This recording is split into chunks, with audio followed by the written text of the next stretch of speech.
WB home tutor চ্যানেলে তোমাদের স্বাগতম। আজ আমি তোমাদের দশম শ্রেণীর কোষে থেকে 6.1 অর্থাৎ চক্রবৃদ্ধি সুদ অধ্যায়ের অঙ্কগুলিকে খুব সহজেই বোঝানোর চেষ্টা করব।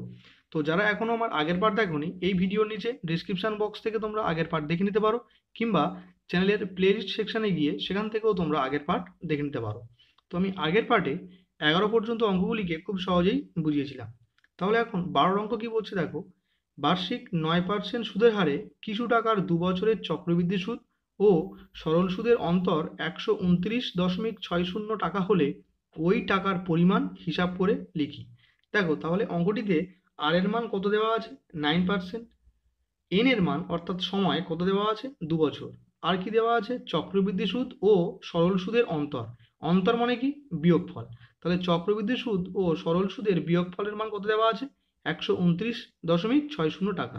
অ্যান্সার চেয়েছে টাকার পরিমাণ, অর্থাৎ আসলের মান এখানে আমার দেওয়া নেই, অর্থাৎ পির মান এখানে দেওয়া নেই। তাই আমরা আসলটাকে এক্স ধরবো। আর এর মান 9%, এন এর মান 2 বছর।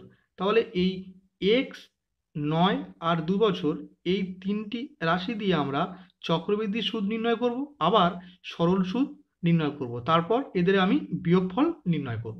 তো দেখো অঙ্কটিতে কি করতে হবে, প্রথমে আমরা চক্রবৃদ্ধি সুদ নির্ণয় করব। যেহেতু অঙ্কটিতে আসলের মান দেওয়া ছিল না, তাই আমরা আসলটাকে এক্স ধরব। তাই লিখছি, ধরি আসল ইকুয়ালস টু এক্স টাকা। যেহেতু আসলের মান দেওয়া নেই, তাই আমরা আসলটাকে এক্স টাকা ধরে নিলাম। এখন কি লিখছি? এক্স টাকার বার্ষিক 9% চক্রবৃদ্ধি সুদের হারে, যেহেতু প্রথমে আমরা চক্রবৃদ্ধি সুদ নির্ণয় করব, তাই লিখছি 9% চক্রবৃদ্ধি সুদের হারে 2 বছরের চক্রবৃদ্ধি সুদ। যেহেতু এন এর মান 2 দেওয়া আছে, তাহলে 2 বছরের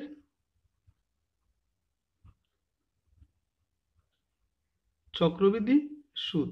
আমরা ডিরেক্ট চক্রবৃদ্ধি সুদ নির্ণয়ের সূত্র কি জানি?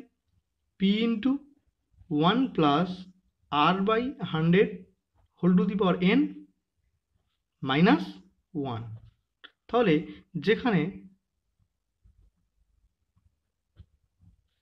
পি কত, যেহেতু আসলের মান দেওয়া নেই, তাহলে আমরা এক্স ধরে নিয়েছি, তাই পির মান কত? এক্স টাকা। আর এর মান কত? 9%।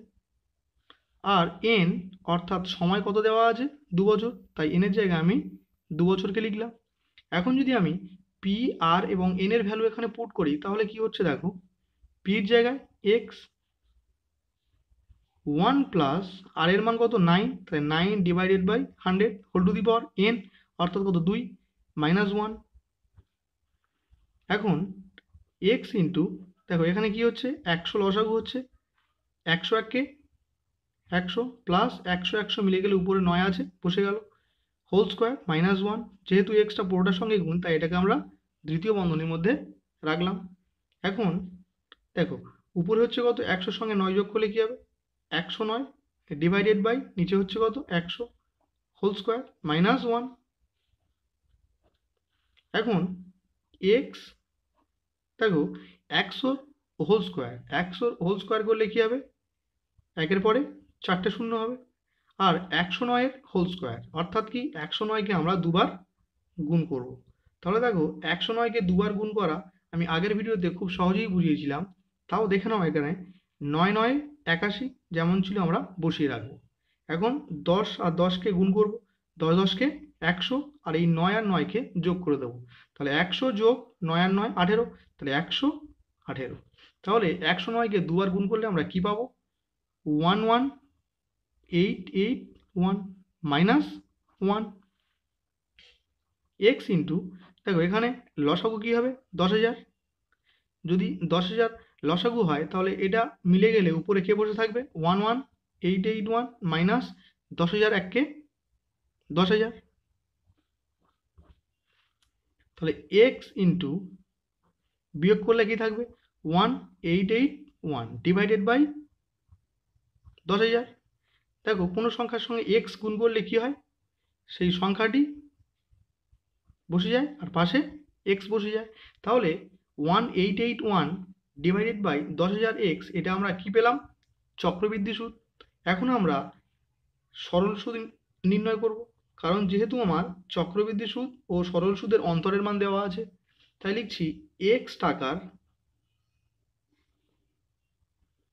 বার্ষিক 9%, যেহেতু আমরা সরল সুদ নির্ণয় করছি তাই লিখছি সরল সুদের হারে 2 বছরের সরল সুদ, সরল সুদ নির্ণয়ের সূত্র কি ছিল? PRT ডিভাইডেড বাই 100, যেখানে পির মান কত দেওয়া ছিল না, তাই আমরা এক্স ধরে নিয়েছি। তাহলে পির মান কত? এক্স টাকা। আর এর মান কত? 9%। আর টি অর্থাৎ সময় কত? 2 বছর। এখন যদি আমি পি আর এবং টির ভ্যালু পুট করি তাহলে কি হচ্ছে? পির মান এক্স, তাহলে পির জায়গায় আমি এক্সকে লিখলাম। আর এর মান কত? 9 ইন্টু টি কত? 2 বছর, ডিভাইড বাই কত? 100। তাহলে 9 2 18, 18 গুণ এক্স, 18 এক্স ডিভাইডেড বাই 100। তাহলে আমরা চক্রবৃদ্ধি সুদ কি পেলাম? 1881 ডিভাইডেড বাই 10,000 এক্স। আর সরল সুদ কি পেলাম? 18x divided by 100।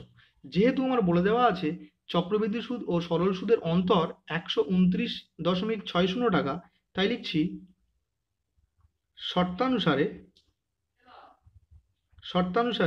চক্রবৃদ্ধি সুদ কত? 1881x ডিভাইডেড বাই 10,000 মাইনাস সরল সুদ কত? 18x divided by 100। চক্রবৃদ্ধি সুদ মাইনাস সরল সুদ কত দেওয়া আছে আমার? 129.60 টাকা। এখান থেকে আমরা এক্স এর মানকে ক্যালকুলেট করব। তাহলে আমি লসাগু নিতে হবে। তাহলে 10,000 আর 100-র লসাগু কি হবে? 10,000।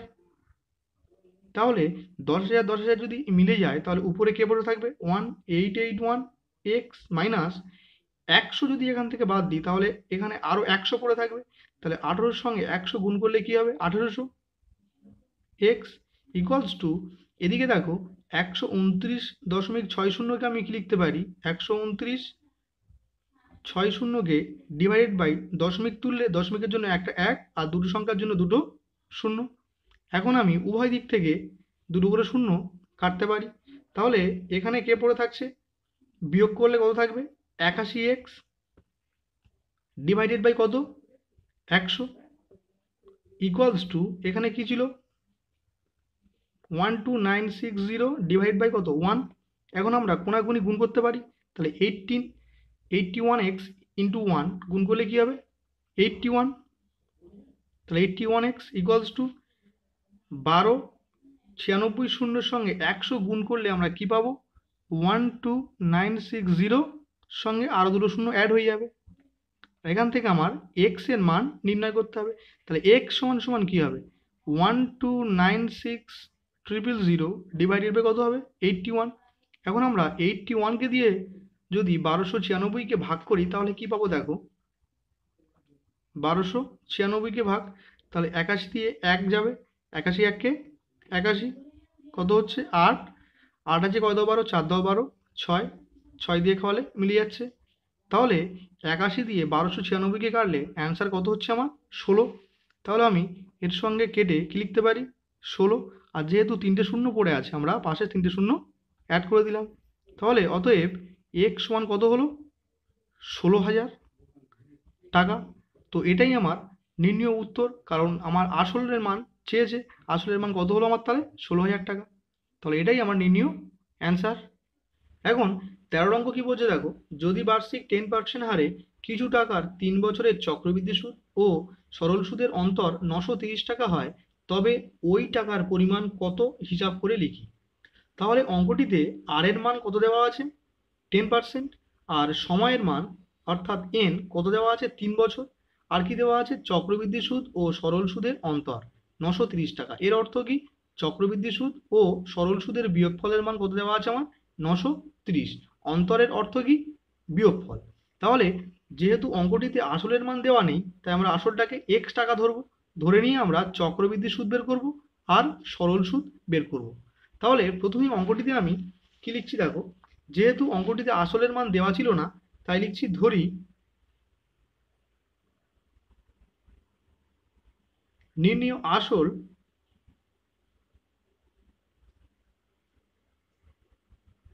সমান সমান এক্স টাকা। এখন তাহলে আমরা চক্রবৃদ্ধি সুদ নির্ণয় করব। তাই কি লিখছি, এক্স টাকার বার্ষিক 10%, যেহেতু আমরা চক্রবৃদ্ধি সুদ নির্ণয় করব, তাই লিখছি চক্রবৃদ্ধি সুদের হারে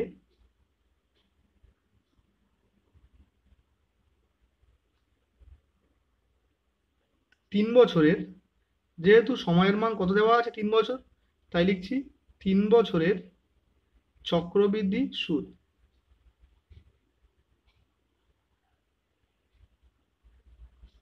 তাহলে আমরা চক্রবৃদ্ধি সুদ নির্ণয়ের ডিরেক্ট ফর্মুলা কি জানি, P into 1+r/100 whole to the power n-1। এটাই আমার চক্রবৃদ্ধি সুদ নির্ণয়ের ডিরেক্ট ফর্মুলা, যেখানে পির মান কত, অর্থাৎ আসলের মান দেওয়া ছিল না, আমরা এক্স ধরে নিয়েছি, তাহলে পির মান কি হবে এক্স টাকা। আর এর মান কত 10%, আর এন এর মান কত 3 বছর, যেহেতু বলেছে 3 বছরের সুদ, তাহলে এন এর মান 3 বছর। এখন যদি আমি এখানে পি আর এবং এন এর ভ্যালু পুট করি, তাহলে কি দাঁড়াচ্ছে দেখো, পির মান কত এক্স, তাহলে পির জায়গায় আমি এক্স লিখছি। 1 আর এর মান কত 10%, তাই 10 লিখলাম, divided by 100 whole to the power কত এন, অর্থাৎ কত 3 বছর, -1।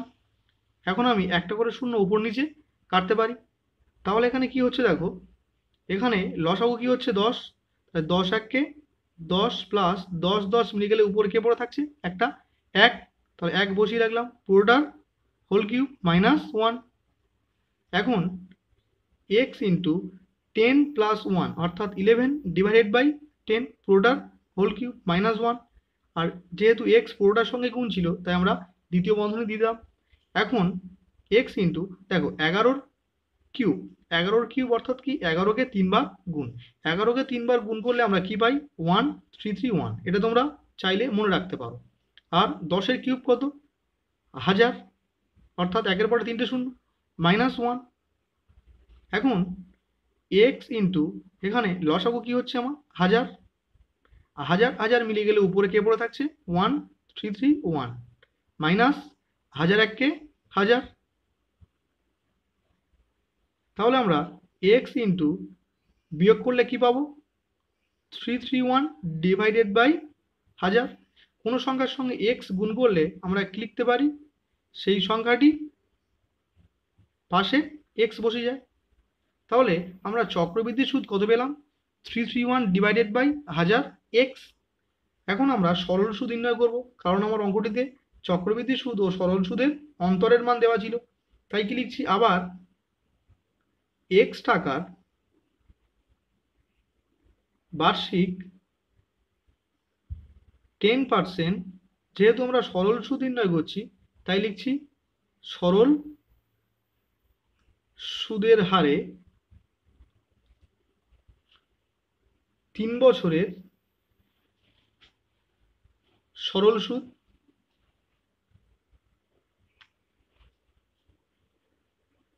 তাহলে সরল সুদ নির্ণয়ের সূত্র কি ছিল, P R T divided by 100, যেখানে পির মান কত ছিল, যেহেতু পির মান আমরা এক্স ধরেছি, তাই পির জায়গায় আমি এক্স টাকা লিখছি। আর এর মান কত ছিল 10%, আর টি অর্থাৎ সময় কত ছিল 3 বছর, তাই আমি টির জায়গায় 3 বছর লিখলাম। এখন যদি আমি পি আর এবং টির ভ্যালু পুট করি, তাহলে কি হচ্ছে দেখো, পির মান এক্স ইন্টু আর এর মান কত 10%, তাই 10 লিখলাম, ইন্টু টি কত 3 ডিভাইডেড বাই কত 100, উপরে আর নিচের একটা করে শূন্য আমি কাটতে পারি। তাহলে 3 গুণ এক্স 3x ডিভাইডেড বাই কত হচ্ছে আমার 10 টাকা। তাহলে আমার চক্রবৃদ্ধি সুদ কত হয়েছে 331 ডিভাইডেড বাই 1000 এক্স, আর সরল সুদ কি হলো 3x বাই 10 টাকা। তাহলে লিখতে পারি আমি শর্তানুসারে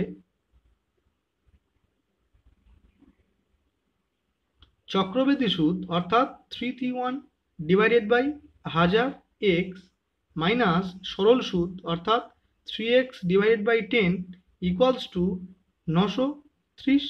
কারণ অঙ্কে দেওয়া ছিল চক্রবৃদ্ধি সুদ ও সরল সুদের অন্তরের মান কত, 930 টাকা। তাই আমরা চক্রবৃদ্ধি সুদ থেকে সরল সুদকে বিয়োগ করেছি, তার মান কত লিখছি আমি, 930 টাকা। এখান থেকে আমার এক্স এর মানকে ক্যালকুলেট করতে হবে। তাহলে আমি লসাগু করছি, 1000 আর 10-এর লসাগু কী হবে, 1000। যদি 1000 1000 মিলে যায়, উপরে কে বসে থাকছে, 331x মাইনাস 10 বাদ দিলে কত থাকছে এখান থেকে, 100। তাহলে 100 দিয়ে 3কে গুণ, তাহলে 3 100 300, তাহলে 300x ইকুয়ালস টু 930। 930কে আমি কি লিখতে পারি, 930 ডিভাইডেড বাই কিছু নেই, মানে কি আছে, আমি 1 ধরে নিতে পারি। এখন 331 থেকে 300 বিয়োগ করলে কি থাকবে, 31x ডিভাইডেড বাই কত, 1000 ইকুয়ালস টু 930 ডিভাইডেড বাই 1। এখন 31x 1কে 31x ইকুয়ালস টু 930 দিয়ে 1000 গুণ করলে কি হবে, 930-এর পরে আরও 3টে শূন্য অ্যাড হয়ে যাবে, বা x সমান কী হবে, 930-এর পরে 3টে শূন্য ডিভাইডেড বাই 31। তো 31 দিয়ে 93 কাটলে কত হবে, 3, আর 4টে শূন্য ছিল পাশে আমি বসিয়ে দেবো। অর্থাৎ x ইকুয়ালস টু কত হচ্ছে, 30,000। তাহলে এক্স এর মান 30,000 টাকা, অর্থাৎ আসলের মান আমরা কত পেলাম, 30,000 টাকা। এটাই আমাকে নির্ণয় করতে বলেছে, তাই কি লিখছি, অতএব নির্ণীয় আসল 30,000 টাকা। তো এটাই আমার নির্ণীয় অ্যান্সার। এখন 14 অঙ্ক কি বলছে দেখো, বার্ষিক চক্রবৃদ্ধি সুদের হার যদি প্রথম বছর 7% এবং দ্বিতীয় বছর 8% হয়, তবে 6,000 টাকার 2 বছরের চক্রবৃদ্ধি সুদ হিসাব করে লিখি। দেখো অঙ্কটিতে আর এর মান প্রথম বছর 7% আছে, কিন্তু দ্বিতীয় বছর 8% হয়ে গেছে। আর পি অর্থাৎ আসল টাকার মান কত ছিল, 6,000 টাকা। আর 2 বছর অর্থাৎ এন এর মান কত দেওয়া আছে, 2 বছর। আমার অ্যান্সার চেয়েছে কি, চক্রবৃদ্ধির সুদ, কিন্তু অঙ্কটিতে পার্সেন্ট দেওয়া আছে 2 জায়গায়, অর্থাৎ এটা R1 হিসাবে ইন্ডিকেট করতে পারি আমি, আর এটাকে আমি R2 হিসাবে ইন্ডিকেট করতে পারি। যদি কোনো অঙ্কে ডাবল পার্সেন্ট দেওয়া থাকে, তাহলে তার জন্য আমরা একটি সূত্র অ্যাপ্লাই করব, যে সূত্রটা হলো, দেখো পি টাকার বার্ষিক R1% ও R2% হারে n বছরের সমূল চক্রবৃদ্ধি নির্ণয়ের সূত্র কি জানি, দেখো P into 1 plus R1/100 into 1 plus R2/100। যেহেতু অঙ্কটিতে আমার চক্রবৃদ্ধির সুদ নির্ণয় করতে বলেছে, প্রথমে আমরা সমূল চক্রবৃদ্ধি নির্ণয় করব এই সূত্রের সাহায্যে, তারপর সেখান থেকে আমরা আসলকে বিয়োগ করলেই আমরা চক্রবৃদ্ধির সুদকে পেয়ে যাব। তাই প্রথমেই লিখছি, অতএব 6,000 টাকার বার্ষিক 7% ও 8% হারে 2 বছরের সমূল চক্রবৃদ্ধি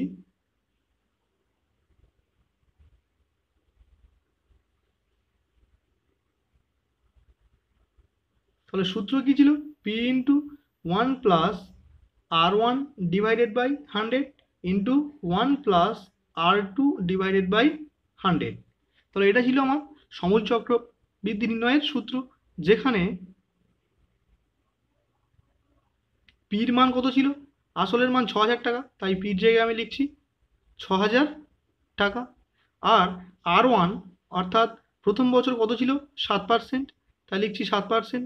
R2-র মান কত ছিল, 8%, কারণ দ্বিতীয় বছর সুদের হার কত ছিল, 8%। আর টি কত, 2 বছর। এখানে কিন্তু আমার এই সময়টা কোনো কাজে লাগছে না। তাহলে এখানে আমি পি আর R1 ও R2-র ভ্যালু যদি পুট করি, তাহলে কি লিখবো, দেখো পির মান কত, 6,000, তাহলে পির জায়গায় আমি লিখছি 6,000। 1 প্লাস R1 এর মান কত, 7, তাহলে R1 এর জায়গায় আমি 7 লিখছি, ডিভাইড বাই কত, 100 ইন্টু 1 প্লাস R2-র মান কত, 8, ডিভাইডেড বাই কত, 100। তাহলে এখানে দেখো 6,000 ইন্টু লসাগু কি হচ্ছে 100, 100 1 কে 100 যোগ 100 100 মিলে গেলে কে বসে থাকবে উপরে 7 ইন্টু এখানে লসাগু কত হচ্ছে 100, 100 1 কে 100 প্লাস 100 100 মিলে গেলে উপরে কে থাকছে 8। এখন 6000 ইন্টু 100 সঙ্গে 7কে যোগ করলে আমরা কি পাবো 107 ডিভাইডেড বাই কত 100 ইন্টু 100 সঙ্গে 8কে যোগ করলে কি পাবো 108 ডিভাইডেড বাই 100। এখন যদি আমরা তিনটে শূন্য নিচে কাটি তাহলে 6000-এর তিনটে শূন্য আমরা অনায়াসে কাটতে পারি।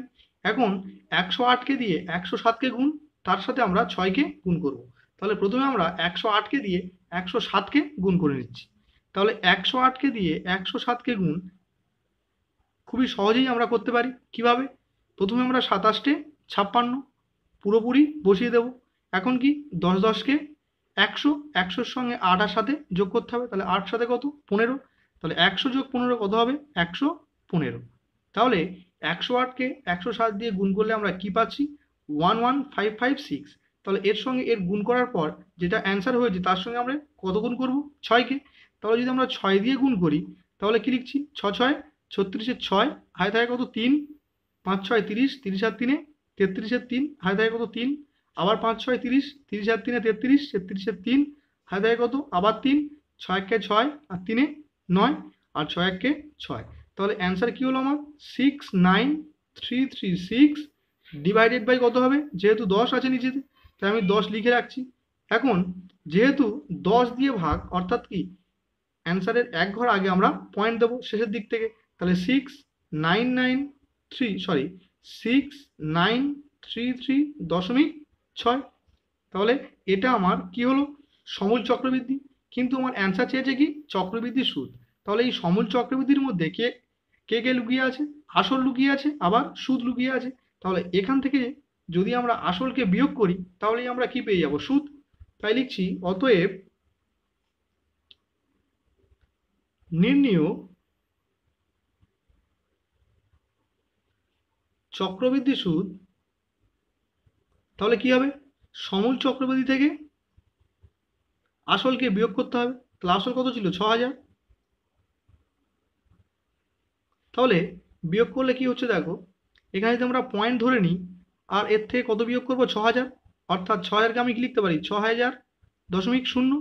তো বিয়োগ করলে আমার কি দাঁড়াচ্ছে 6339, তাহলে 933.6। তাহলে বিয়োগ করে আমরা কি দাঁড়াচ্ছে 933.6 টাকা। তাহলে এটাই আমার নির্ণেয় অ্যান্সার, কারণ অ্যান্সারে চেয়েছে চক্রবৃদ্ধি সুদ। তাহলে এটাই আমার নির্ণেয় অ্যান্সার। এখন 15 অঙ্ক কি বলছে দেখো, বার্ষিক চক্রবৃদ্ধি সুদের হার যদি প্রথম বছর 5% এবং দ্বিতীয় বছর 6% হয় তবে 5000 টাকার 2 বছরের চক্রবৃদ্ধি সুদ নির্ণয় করি। দেখো 14 অঙ্ক আর 15 অঙ্ক কিন্তু পুরো সেম। তাহলে 14 অঙ্কে আমরা যে সূত্র অ্যাপ্লাই করেছিলাম 15 অঙ্কটিতেও ঠিক একই সূত্র অ্যাপ্লাই করে আমরা চক্রবৃদ্ধি সুদের মানটাকে নির্ণয় করব। তাহলে কি লিখছি, যেহেতু অ্যান্সারে আমার চক্রবৃদ্ধি সুদ চেয়েছে কিন্তু আমরা প্রথমে সমূল চক্রবৃদ্ধির মানটাকে বের করব। তাই কি লিখছি 5000 টাকার, যেহেতু আসলের মান কত ছিল 5000 টাকা, তাই লিখছি কি 5000 টাকার বার্ষিক 5% ও 6% চক্রবৃদ্ধি সুদের হারে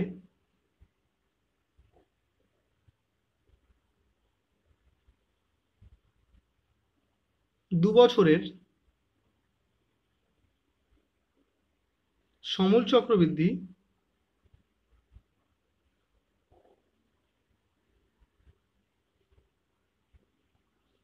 তাহলে সূত্র কি ছিল P into 1 plus R1 by 100 into 1 plus R2 by 100, যেখানে P কত দেওয়া ছিল আসলের মান কত 5000 টাকা, তাই পির জায়গায় আমি লিখছি 5000 টাকা। R1 এর মান কত দেওয়া ছিল 5%, কারণ প্রথম বছর 5% রেট ছিল আর দ্বিতীয় বছরে কত পার্সেন্ট রেট ছিল 6%, তাই R2 এর মান কত লিখছি আমি 6%। এখন যদি আমি P এবং R1 এবং R2 এর মান পুট করি তাহলে কি দাঁড়াচ্ছে দেখো, তাহলে পির মান কত 5000, তাই পির জায়গায় আমি 5000কে লিখলাম। 1 প্লাস R1 এর মান কত 5 divide by 100 into 1 plus R2 এর মান কত 6 ডিভাইডেড বাই 100। এখন 5000 ইন্টু 100 লসাগু হচ্ছে, তাহলে 101কে 100 যোগ 5 আমরা 105 একেবারেই করে ফেললাম, ইন্টু এখানে 100 লসাগু হচ্ছে 101কে 100 যোগ 6, 100-র সঙ্গে 6 যোগ করলে কী হবে 106। এখন নিচের 3টে শূন্যর সঙ্গে 5000-এর 3টে শূন্য আমরা কাটতে পারি, তাহলে নিচে কে পড়ে থাকলো 10 পড়ে থাকলো নিচে। এখন 105কে দিয়ে 106কে গুণ করতে হবে, তার সাথে আমরা 5কে গুণ করব। তাহলে দেখো 105কে দিয়ে 106কে গুণ, তাহলে দেখো 5 6 30 আর 10 10 100, 100-র সঙ্গে 5 আর 6 যোগ, তাহলে 5 আর 6কে যোগ করলে আমরা কি পাবো 11, তাহলে 100 যোগ 11 তাহলে 111। তাহলে 105 আর 106কে গুণ করে আমরা কি পেলাম 11130। তাহলে এর সঙ্গে আমরা 5কে গুণ করব, তাহলে এর সঙ্গে যদি আমরা 5কে গুণ করি তাহলে কি পাচ্ছি দেখো 5 0 0, 3 5 15, 5 হাতে থাকে 1, 5 একে 5 রাখে 6 আর 5 11 55, তাহলে 55650। তাহলে 55650 ডিভাইড বাই কত 10, তাহলে আমি নিচের শূন্যের সঙ্গে উপরের শূন্য কাটতে পারি, তাহলে অ্যান্সার কি আসলো আমার 5565 টাকা। তাহলে এটা আমার কি বেরোলো সমূল চক্রবৃদ্ধি, কিন্তু আমার অ্যান্সার চেয়েছে কি চক্রবৃদ্ধির সুদ, তাই কি লিখছি অতএব নির্ণেয় চক্রবৃদ্ধি সুদ। তাহলে সমূল চক্রবৃদ্ধির মধ্যে কে কে আছে সুদও আছে আবার আসলও আছে, তাহলে সেখান থেকে আমরা যদি আসলকে বিয়োগ করে দিই তাহলে কি পেয়ে যাব সুদ। তাহলে নির্ণেয় সুদ, তাহলে সুদ আসল থেকে আমরা আসলকে বিয়োগ করে দেব, অর্থাৎ 5000 বিয়োগ করতে হবে। তাহলে এখান থেকে আমরা যদি 5000কে বিয়োগ করি তাহলে কে পড়ে থাকছে 565 টাকা। তাহলে এটাই আমার নির্ণেয় চক্রবৃদ্ধি সুদ, তাহলে এটাই আমার নির্ণেয় অ্যান্সার। তো আজকের ভিডিও এই পর্যন্ত রাখলাম, দেখা হবে পরের ভিডিওতে।